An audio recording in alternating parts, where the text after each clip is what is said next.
Time to stop the chaos. Whoa, whoa, whoa, whoa. Time to stop the chaos now. Ba-dum. On Fundraising HayDay, we talk a lot about how grant seeking gets more complex every year. Make 2023 the year you finally get a system to track grant deadlines and information. It's time to stop the chaos with Grant Holster. It was developed for grant professionals by grant professionals, which makes all the difference. The first month is always free.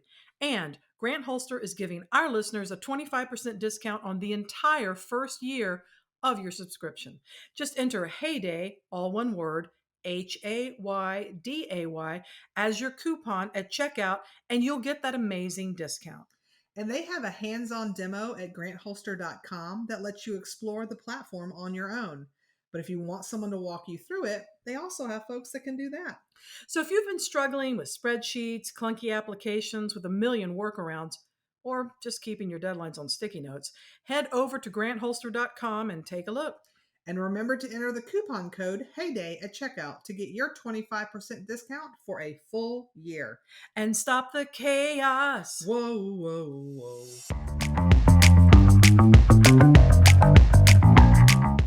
Well, hello there. I am Kimberly HayDay, And I'm Amanda Day. and you're listening to The Fundraising HayDay podcast. We're here to help you make sense of the complex world of grant writing and fundraising, including how to raise money, how to win grants, but work together to change philanthropy for the better. Yep. And I really expect this particular episode to have lots of references to songs and sound effects. I'm sorry, but it's true. Learning doesn't have to be boring, y'all. No, not at all. This podcast is brought to you by our Season 6 sponsor, D.H. Leonard Consulting and Grant Writing Services. Their team can help make grants less stressful by assisting you with grant readiness and training, grant research, grant writing, mock review, as well as providing numerous DIY resources, guides, and templates. Don't let grants stress you out. Did you know that with every Fundraising HayDay episode, we create a coordinating blog post on their website, dhleonardconsulting.com. Check it out today. So here we are at the very end of season 6.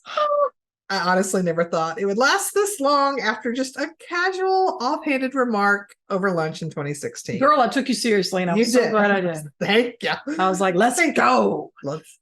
So it's just hard to believe that it's been this long, right? Mm-hmm. Pre-pandemic, way on back. Yes. Also, shout out to did they have kale chips and fries at the lunch place? Onion rings, kale salad. I think. I mean, it was stuff. And tons of tea. So yay, shout out to caffeine. Yes, which we continue to caffeinate with our tea and maybe a little well-timed product placement. I'm feeling your product placement. Grant Holster, we'd like to thank them for sponsoring season 6. Oh, we so slick. So before we jump into today's episode, just want to thank y'all again for all the support, listening, commenting, leaving reviews over the years. If you're new to Fundraising HayDay, this will be, I think, an interesting and not typical episode of what we've experienced. We just want to talk about, and this again, these are our opinions, which differ from the total number of downloads. Yes. Y'all are really into productivity tools, and I'm not mad at you. Nope. I mean, I like a good productivity tool, but we were picking in honor of this anniversary. You know, we usually do our top 10 at the end of the year, and we wanted to do our all-time favorite top 10 episodes. So each of us chose 5. If you're doing the math at home, that's how that works. Yep. Soon season 6 is going to start with a bang. By the time you will have listened to this episode, we will have been time travel. Okay. We will have been the official podcast of the 2023 Grant Summit. It's an annual conference by the Grant Professionals Association, and this year is their 25-year anniversary. And so we were there. We interviewed all kinds of experts, and all of that fabulous content we got at the conference is going to be shared with you over the course of the first several episodes. So if you were not able to attend either in person or virtually, and you feel like you've missed out, we are here to bring Grant Summit. And there will be a productivity episode. I'm just saying, by the queen, the empress of productivity. we're going to bring it to you. That we are. Yep. So, and also 2024, if you haven't heard yet, we got to say it. If you've heard it before, bear with us, but we are starting the Fundraising HayDay book club in January. Go to our website, haydayservices.com. It's where you can find all the information. But the plan is we will meet monthly over Zoom. We will get to see each other's faces and we can talk in the chat. And you can also hide your face if you're an introvert and don't want to be on camera. That's I'm 100% here for you. We don't have to. You don't have to. You can participate in a way that makes sense for you. But we can talk and we can chat and we can answer questions and we will talk about the book for the whole hour because we don't talk about the book club. And we will be alternating. Kimberly and I are making the picks. We will alternate between fiction and nonfiction books every month. And it's just going to be a fabulous thing. So if you are a lover of good books, if you are a reader, if you are a grant professional, if you are not a grant professional, but you just love books and reading, come on over to the HayDay Book Club. It's a great way for you to support the podcast and all the work you do, right? Yeah. We just wanted to find a way to build community, connect with listeners. And the idea of doing like separate podcast episodes behind a paywall, while a time-honored tradition for many, many podcasts, many of whom I do listen to, we just didn't feel like that was working for what we wanted to do. So if you are thinking or have thought, how can I support the podcast?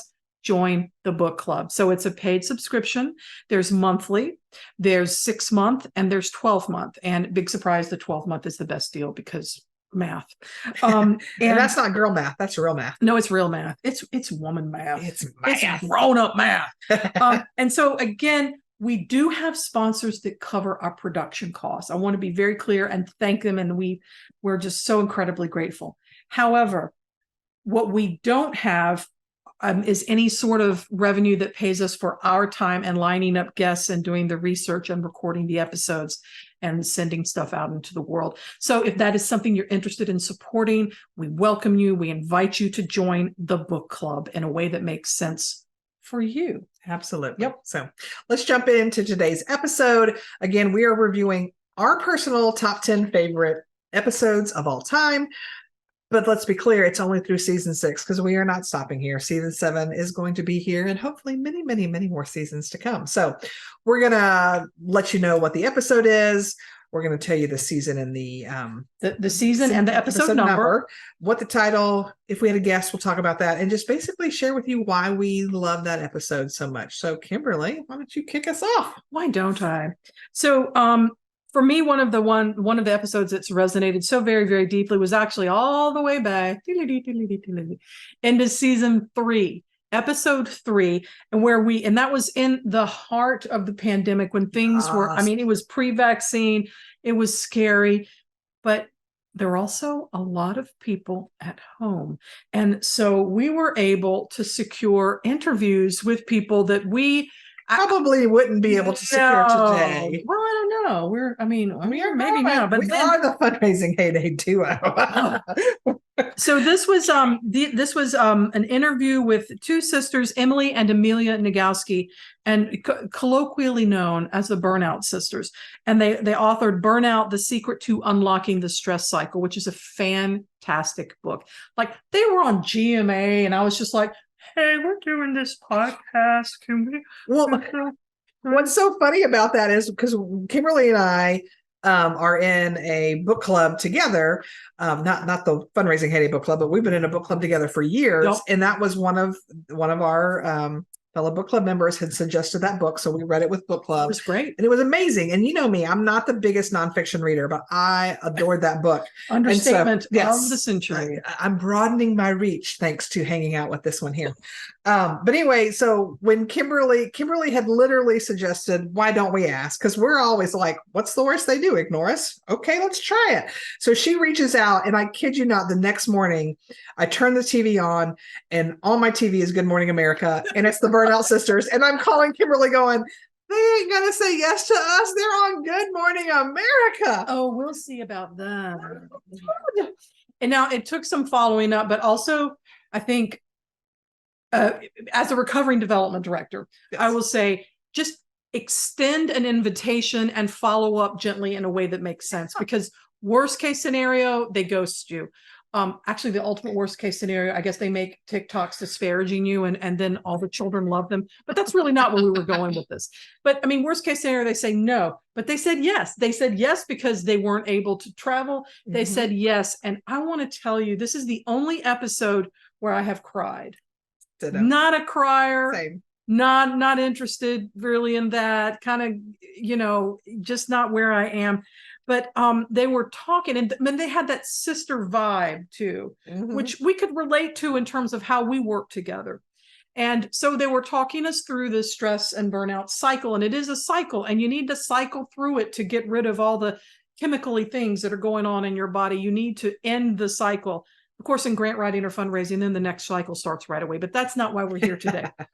But in the middle of this, and I'm trying to remember exactly how it came about, but I don't even know what we were talking about, but all of a sudden they were singing to us the song from Moana. And it was so sweet and delicate. And I was just like, which I didn't have allergies at the time. And I'm just like, and it was an hour-long episode. And usually our episodes are, I don't know, between 30 and 45 minutes. And all I could say in promoting it was, I don't even care how long you think this is. You need to listen to this, because they were so warm and engaging and giving.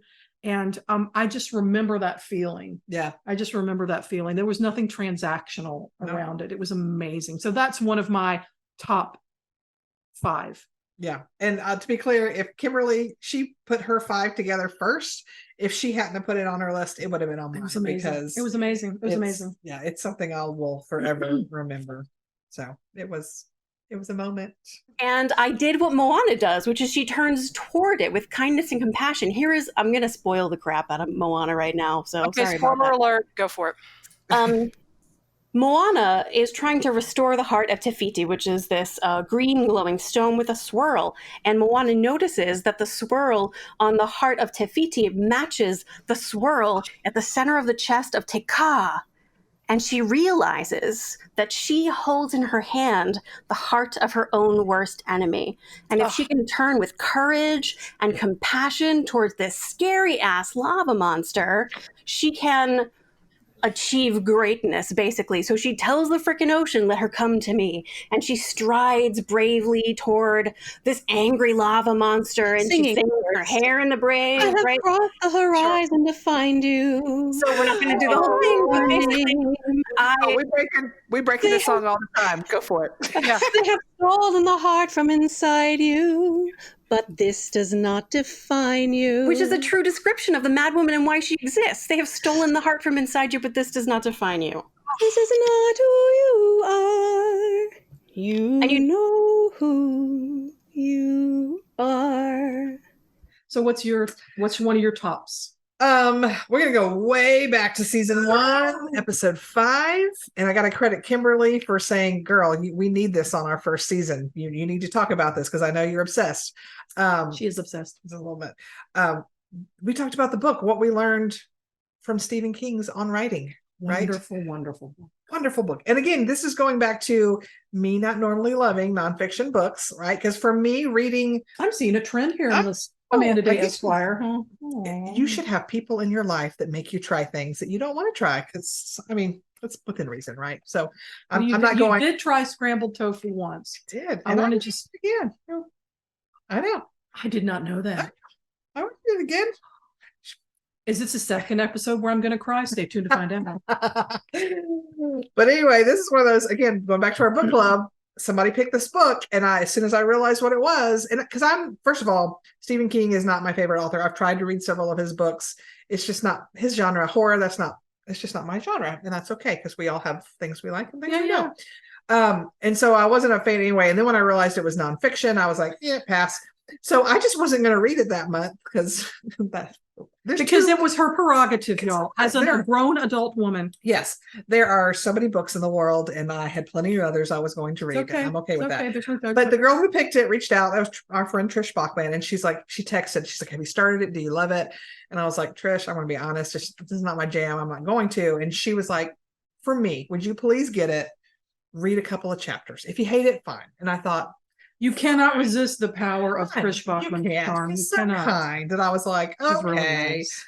Okay, Trish, for you. And so, yeah, I think I read it in 2 days. It was so great because it's his memoir. So there's some I mean, he was, whether you like King or not, he is a fascinating dude and has had an interesting life, right? And he clearly has a creative mind. But he has so many pointers about writing that you're like, yeah, but he's a novelist. It doesn't matter. He was an English teacher before he was a novelist, and he knows his stuff. Yeah, but also we're writing grant applications, not novels, but we want our readers to be engaged. We want them to want to keep reading. We want them to keep reading. We want them to understand what we're talking about. So everything he says is super duper helpful. So not only did I read it, I loved it. Of course, I was very passionate during our book club when we discussed it. At the next Grant Professional Association conference, I pitched and got picked up to do a workshop all about what I learned from the book. Yep. And so talked about it then. And of course, then we talked about it on the podcast. So it's just, you'll see there's a theme here. I get obsessed with things and I really like them. Yeah, I'm looking at the things that are coming up and I'm like, yep.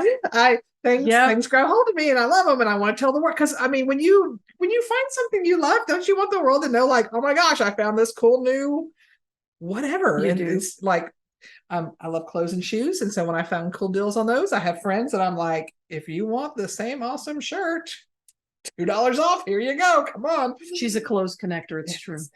It's a thing. True. So yeah. So what it's a great book. I mean, I that would have been, I think, one that I might have chosen as well because the book is just so excellent. So in the earlier days of the podcast, again, in the middle of the pandemic, it was just easier to find people to guest on the podcast. And I was just like, well, the Burnout Sisters came on.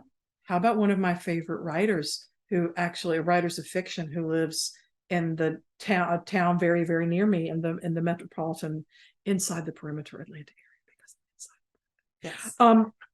And her name is Jocelyn Jackson. And she wrote for several years, incredible works of Southern fiction. Amanda's probably going to grab some titles. Like 3 of her, and I think a couple of these are yours. Oh, girl, you know, because this girl will keep a book. You will keep a book. I'm like, do you want to borrow this book? 5 years. Like that little French guy goes, 5 years later. Still got the book. $3, but yes, I have several of hers on my shelf. So she switched over to writing thrillers, and so With My Little Eye, I think is her most recent. I haven't started it yet, but I've got it. And she also wrote Southern fiction, like A Grown-Up Kind of Pretty. So, but she's an excellent writer, and I also took some fiction writing classes from her. I took 2 novel writing classes and a novel revision class from her, and she's an excellent teacher. And so I thought, because sometimes you can be an excellent writer and not a great teacher, or vice versa. You know, just the two do not go hand in hand necessarily. And so I just thought it would be great to have her on to talk about telling stories, whether you're connecting through a donor letter, like a direct mail letter, or a long grant proposal for a huge complex federal project, or a shorter grant, or whether you're doing something for Giving Tuesday. Being able to pull details in a salient way, in a readable way, in a respectful way. And so she really went into detail about that. But also it was just a fangirl moment. I was like, can you just come on our podcast? And then I'm like, oh. And I was like texting her how to sign. So yeah, I'm not going to lie. It was a fangirl moment, but she offered some incredible advice, and she is super entertaining, and she's brilliant. And she actually sits on the board of a nonprofit. So she knows a thing or two about grants in the nonprofit world. So she brought a lot of things to light. Yeah, she was so great. This nonprofit actually teaches like college level and other classes in women's prisons to help women better themselves and have a better chance when they've done their time and they're coming out and reaccustoming to the new world. So the whole new world. So Jocelyn Jackson, season 4, episode 3. Check it out. Boom. So here we go back to obsession alert. Obsession alert. Attention. This is an obsession. I mean, yes. And I will tell you this, I'm going to blame it on a student of mine got me obsessed with this story because when I was doing a training for grant management, of course, no good grant management training should be without stories of woe and about, the idiots who do so wrong by grants that they end up in jail or in trouble or whatever, right? So I, as usual, was sharing a litany of things like, hey, be not so stupid when it comes to your own grant management, right?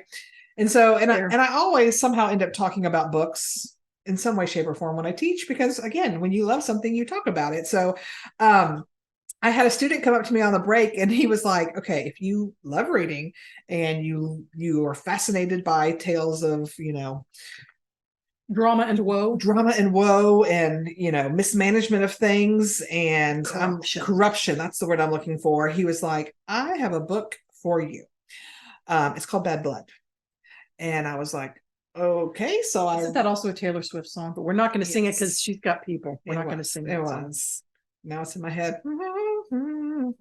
Okay. Anyway, so what's funny is, so I was like, okay, so I wrote it down thinking I'll check this out later. Well, then I get on my flight home, and I think I had been in like California or something. So I've got a long flight, so I'm checking out what movies to watch. Excuse me, and there was a documentary with a very similar name, and it was because he told me a little bit about what this is about. So if you're picking up what I'm putting down, what I'm talking about is in season 3, episode 1. So we started it out talking about Elizabeth Holmes and Theranos. Yep. So on that ride home, I watched the documentary. I was so fascinated that I immediately got the book and read it. Also another nonfiction book. True. See, I'm expanding my horizons left and right. So read it, found a podcast, listened to it. Since then, there's been the Hulu show with Amanda Seyfried called The Dropout, which is fictionalized version of things, but still fascinating. If you have been living under a rock and haven't heard about the story, basically Elizabeth Holmes at 19 dropped out of Stanford because she had this brilliant idea that she was going to be able to collect just this like a drop of blood with a finger prick, and then with it be able to put it on her machine that was going to be able to test like hundreds and hundreds of diseases. I mean, it's a great idea. Oh, it's a brilliant idea if it works. The problem is it never worked. And the problem is, as a startup company, I get that for a while, it's like, we need money for this idea. But they were still in the creation phase, and she was making it seem as if it was a working thing. And so like they had a contract with Walgreens, and she was telling people that they were using her device on the battlefield, and she was defrauding investors. She was lying left and right about things. When people tried to come to her and say, hey, this is a problem, she and her henchman, Sonny, which was the COO, I think was his title, they were like putting the kibosh on things and treating people very poorly. And one man committed suicide and another was in fear for his life. It was just, the whole thing is like a lifetime drama movie, right? Mm-hmm. But it's a true story. And if you followed along with any of that, you'll know that actually she was found guilty and she is now currently in jail for her crimes. Yeah. So this episode doesn't take you that far. And why you're like, but Amanda, what does that have to do with grant writing? I know that you're going to wrap it up. We used it as a case study for lessons learned that nonprofits could take back. It's just things like her board trusted her blindly. I'm not saying boards need to be in the nitty-gritty day-to-day operations of a nonprofit, because you do not. But you should see financial statements that are real financial statements. True story. You should be allowed to ask questions occasionally of your CEO. For example, in board meetings. Yeah. So there's definitely lessons learned for us in the nonprofit realm. So yeah, I was obsessed, and Kimberly was like, sure, Amanda, go for it. Go on and do I got to do my episode and I loved it. It's a fascinating story. It really is. So speaking of episodes that I got to do that I loved, we're back fangirling again. And so but now we're up to season 4, episode 12. And this was an interview with a local writer who has written nonfiction and fiction. Mm-hmm. And her most recent novel came out just a few years ago and won the Southern Independent Book Association Award.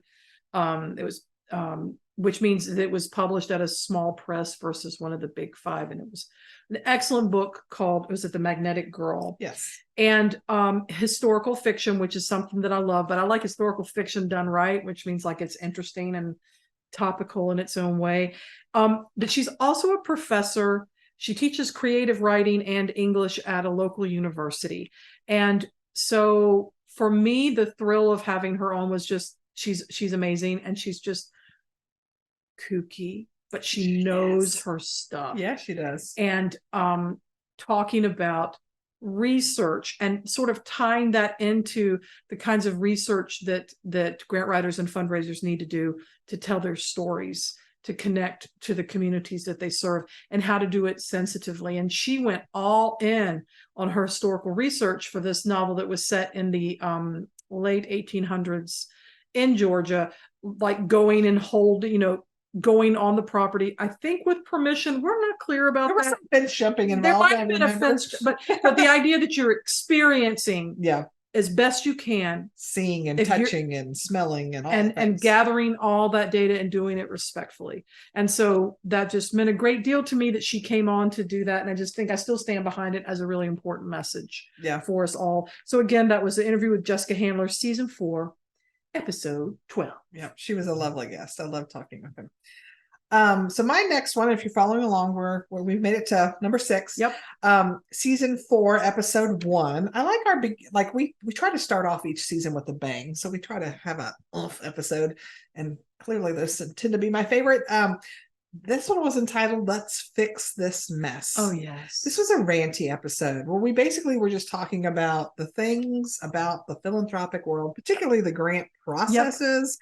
About how portals are issues and grant funders don't seem to take their own applications, so they have no idea how much money goes to white-led nonprofits versus black-led nonprofits or other people of color, and how the system is set up to not be helpful to those who probably need the money the most. So we just got to rant and talk about all of these things, and sometimes it really is cathartic just to and get it out. And we didn't solve the world's problems, and but sometimes the first step is we got to call it out, because call it out and then either bring on guests or come up with plans and ideas to make it better. Because if all you do is bitch and rant, while that can be helpful in the moment, it's not going to affect long-term change. Absolutely. So, anyway, so not much more to say about that episode, except it's just a good one. So if you're having a moment and you just need to be with some people who are your people who get it, go on and listen. Season 4, episode 1. Was that the one where you made a picture? Like I was ranting about something, and you can see the sound there's like a sound measurer, right? Device on the screen. It could have been, but it could have been a lot of episodes where it was just pegged, because I was just like, and another thing. It wasn't like da da da da da da. I was like, and there's this thing, and there's this other thing, blah blah blah. And she was like, rant ahead. So here it comes. Here it comes. So here's an episode. It's actually a 2-parter because I am choosing to do that. So it's season 2, episodes 6 and 7. Well, sometimes our conversations with people, we don't want to stop them because they're so good, but we do try to keep with our normal time limit. So we're like, and this was make it a 2-parter. This was an excellent one. I don't know. I'm also going to throw in another one here because it's our podcast and we can do whatever you want to do. So this is a 2-parter in season 2, and we open season 2 with a fantastic 2-parter with Voulet. So you may know him as Nonprofit AF. Yes, you might. Of the blogging world. So there was something. So another favorite. So I'm going to call that honorable mention. Season 2 was just a big year for getting these people who are doing amazing things coming on our podcast. And it was just like, what? It was lovely. And it's not that we were moving away from that, but things have changed and timing has changed. So this was season 2, episodes 6 and 7. Edgar Villanueva, activist, philanthropic, leader, and author of Decolonizing Wealth, which is now in its 2nd edition. And he was such a lovely interview. He is an enrolled member of the Lumbee tribe, which is in eastern North Carolina, but he's also been, or it continues to work, but at the time we talked to him, he had in his career, he had worked for several large family foundations in the North Carolina area where I grew up, and really saw, it's sort of like seeing both sides of the desk, if you will, and really taking back, well, here's how philanthropy got started. And they're not great stories for how families made their money in our country's history, and then how they turned that money into family foundations. I mean, you can imagine there are a lot of people that made their fortunes on slave-based operations, right? Mm-hmm. Or were doing things, cutting native and indigenous peoples out of their land and all this other stuff. But he approached it as, yes, these things have happened. Now, what can we bring? What wisdom, what indigenous wisdom can we bring? How can we incorporate other ways of thinking about philanthropy? And it was just so powerful. And I also remember he was doing the interview in his backyard in Brooklyn at the time. I believe that's where he lived. And, I was like, oh, wow. Are we going to hear like, dump trucks and is it going to be really loud? Because I'm always worried about fire engines and it was like little birds and little sounds, and it was just such a lovely interview and such an important book. I really, if you haven't had a chance to, and it's not like a polemic like you're bad, this is bad, this is bad. It's like, here are these things that happen. Here are different ways of moving forward. And I think those are the kinds of things to hold up, and let's acknowledge the past, but let's know that we don't have to repeat it. Absolutely. And so I really, that was one of my favorite episodes. Yeah, I enjoyed talking to him too. And also another nonfiction book I did really enjoy. I'm just saying, I think that was one. Say it anymore. And I feel like you can't say that anymore. No, that might have been one of the first ones. I think that was one. I'm like, girl, you have to read this book. And she's like, I'm like, no, read the book. And you read the book. I read the book. Here's the lesson. Just listen to Kinsley. Really. Ooh, I don't know about that. Okay, so next up on our list, another from season 4. It's season 3, 4, and 2. Well, we did we did a ton of interviews in that time because you know what? Also, I kind of think it was like we were finding our own ways as co-hosting.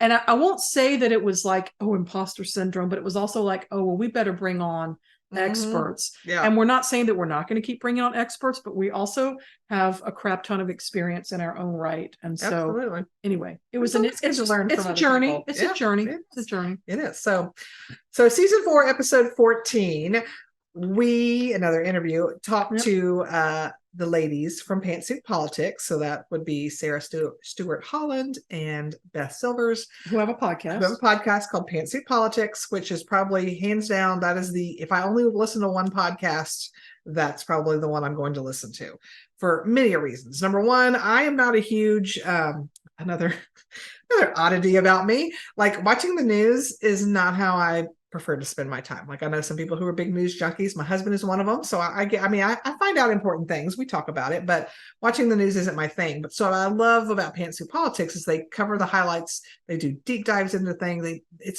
They're not talking heads yelling at each other. That's what I love about it. But they have different opinions. They do. And sometimes they're aligned with their opinions. And sometimes they're not. But it's a different approach to the news. So I love that they research everything they talk about. I love just how good listeners they are with one another. They just do a lot of things well. And often Kimberly and I, when we're trying to figure out what to do with our podcast, we're like, how does Pantsuit Politics handle it? What would Pantsuit Politics do? And probably lucky for them, I actually met them when we were at a podcast conference years ago, but I didn't know who they were at the time. Like, I just happened to go to one of the sessions they were on, and I liked what they had to say. So I went up afterwards, introduced myself, and that's how I learned about their show. So I did not have a fangirl moment because I didn't know who they were when I met them. If I met them now, it would totally be a fangirl moment. So to have them on the show was just amazing. We talked about federal earmarks. We talked about having difficult conversations.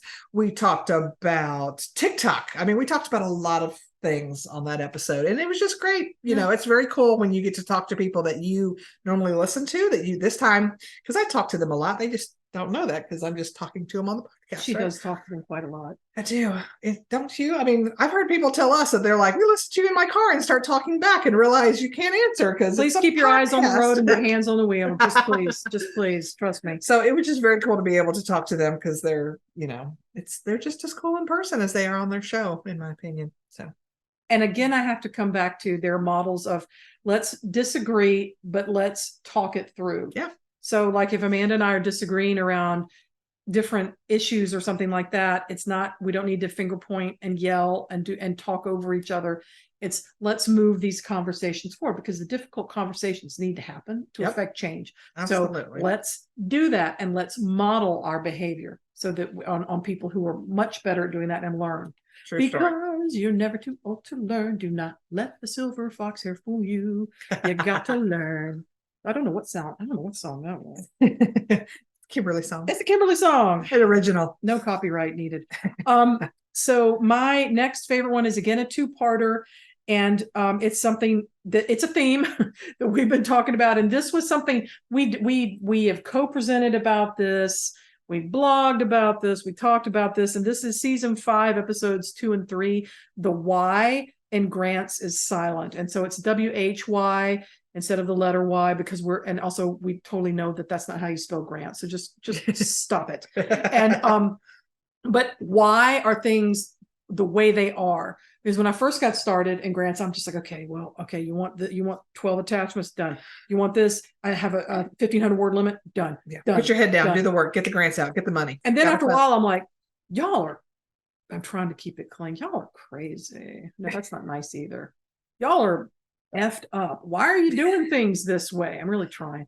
Why are you doing things? Why do we have to have printouts still in 2023? Why are you not transparent about how you give the money away? Why are you asking us for all this DEI information when your board is like whiter than white, like Snow White, like white on rice, like my face in this very flattering light? It is white. Why are you doing things that way? Why won't you pay for people to do the programs in the communities that you say?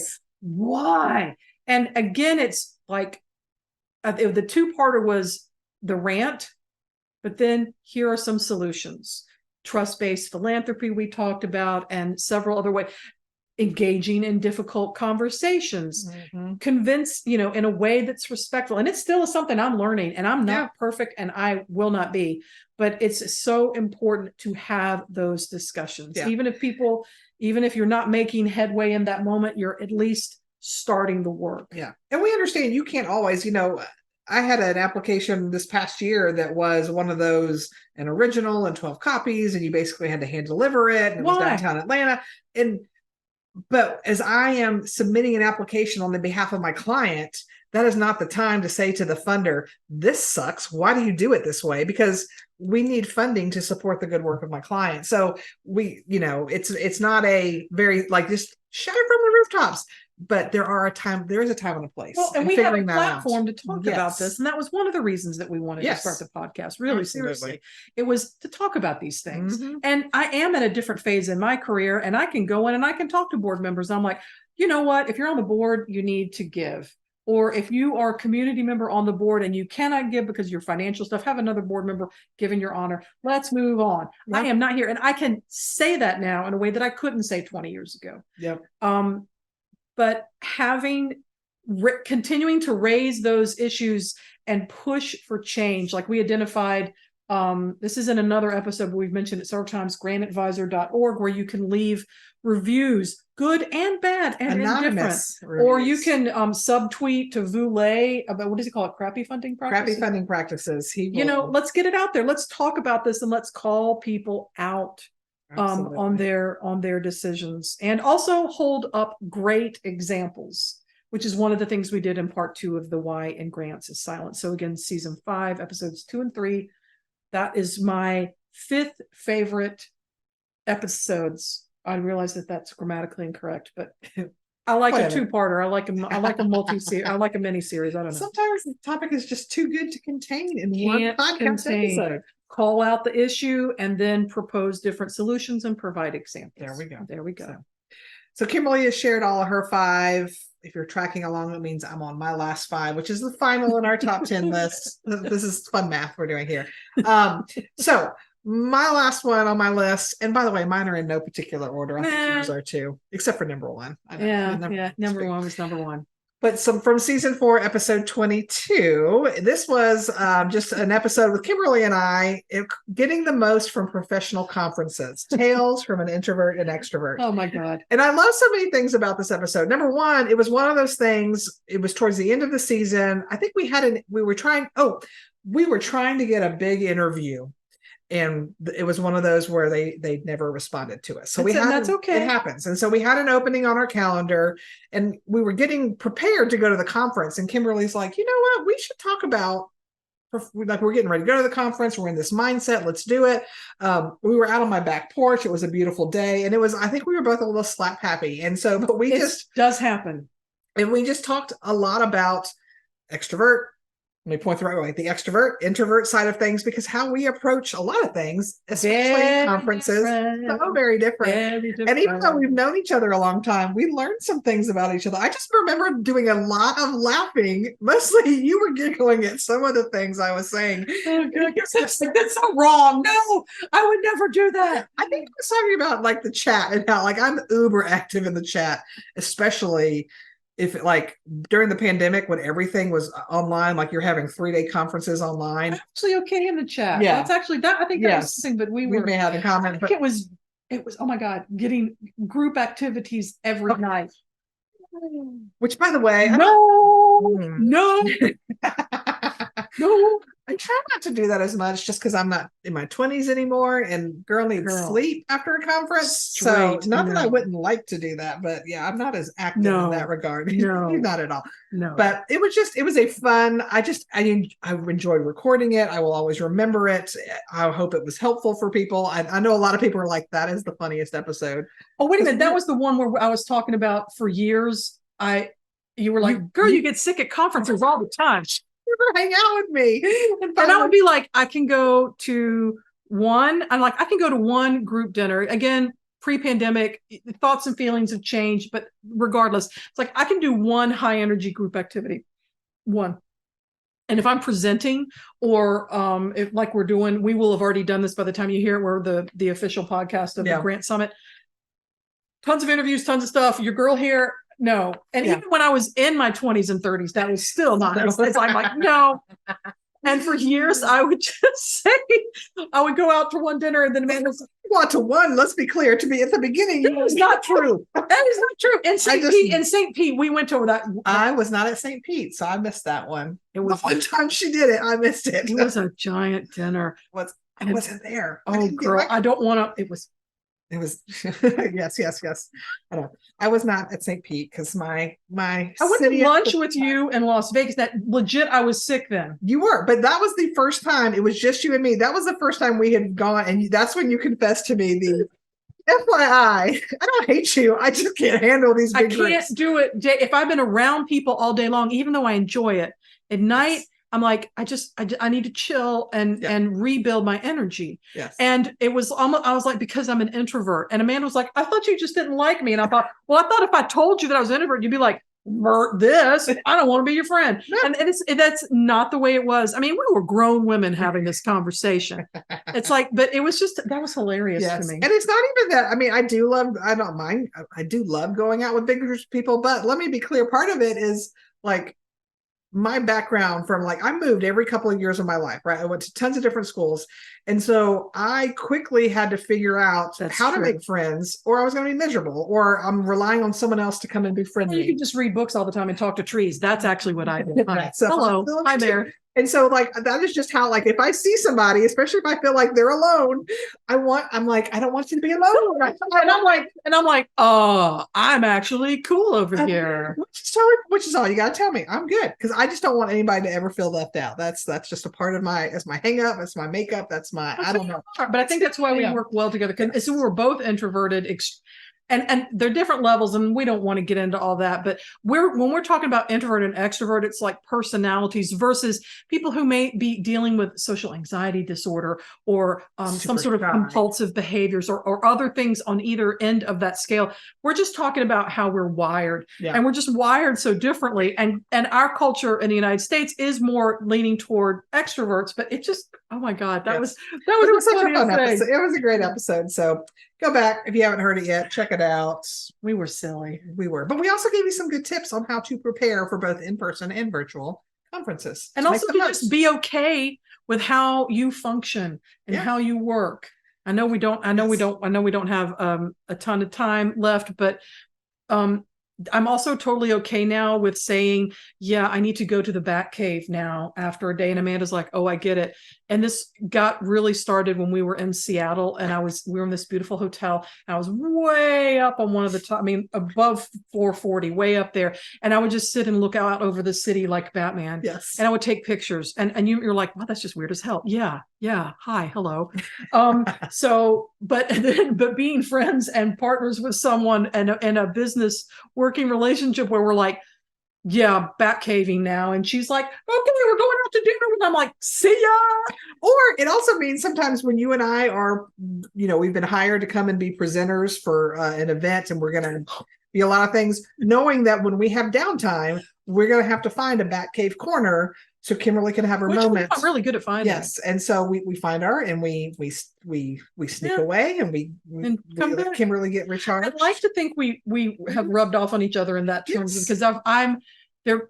I think we complement each other, but we also try on some of the others' behaviors and techniques. And so anyway, great episode. Yes, absolutely. So, well, definitely what these 10 episodes and working together has taught me is that we have a lot of fun. Yep. We talk to a lot of amazing people. We learn a lot of things. Yep. Hopefully we are trying to better ourselves. We're trying. That's all. It's so important to try. It's so important to keep trying. And if you join the show and we're not on this list, it didn't mean that we don't love you dearly. Every episode I think has been, I'm a little selfish and biased, I'm sure, but I think every episode has got some. Y'all, it's all good. Just go back and listen to all that. Man, it's all good. It's all good. Thanks. So, but thanks for sticking with us. For those of you who've been with us either all of season 6 or since season 1 or whenever you joined. All of our episodes are fairly evergreen. So, they're up there.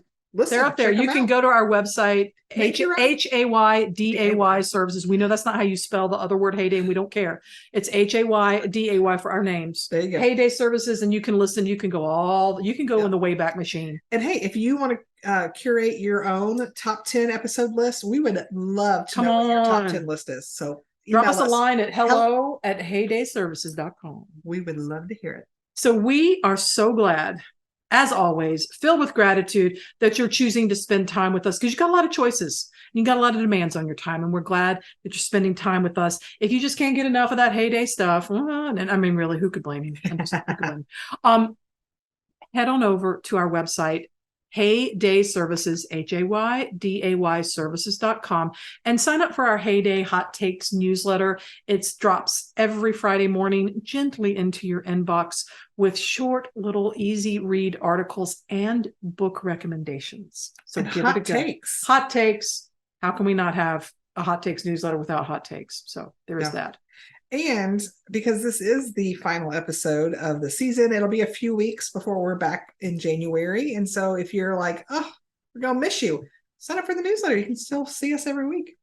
And don't forget to sign up if you really just can't even, you want to get a head start, sign up for our book club, Fundraising HayDay book club. And we're just grateful, and we're looking forward to what 2024 will bring. Thank you again to our season 6 sponsor, D.H. Leonard Consulting and Grant Writing Services. We appreciate their support in making grants less stressful. Visit their website, dhleonardconsulting.com, to download their latest resources today. So we're so honored you chose to spend time with us today. We're going to see you in January 2024 for a whole new season of Fundraising HayDay. Yep. And in the meantime, we hope to see you in the book club. We hope to see you in see you on LinkedIn. We hope to see you in all the things. Yeah. So we can't think of a better way to start the new year than with you. So we'll see you then. Bye y'all. Friends.